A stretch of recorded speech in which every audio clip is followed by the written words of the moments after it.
બેઠી એ 30,000 ની માલકો હેમું ગઢવી દેખાઈશ. બીજું કાંઈ એટલા કલાકારો અમે બેઠા છે આમાં હંધાઈના હૃદયની માલકો હેમું ગઢવી આવી ગયું. અલાખાભાઈના મોઢાના શબ્દોમાં આ હેમુભાઈના કચ્છની તાગારી હાદે હેમુનું સાંભળે થોકે ભેળા થાય પછી કઠની મીઠું ક્યાંય અલગ તારી હેમુ ભેળી અલગ ગઈ ગયો ગળાનો રાગ બાકીના બકવાસ કે હવે કરવા રહ્યા કાગડા.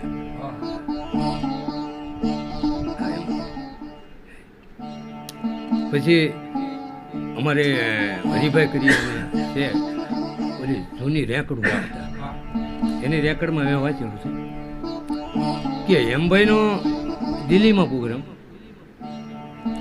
અને ઈ ટાણે જવાહરલાલ નહેરુ અને ડૉક્ટર ઝાકીર હુસેન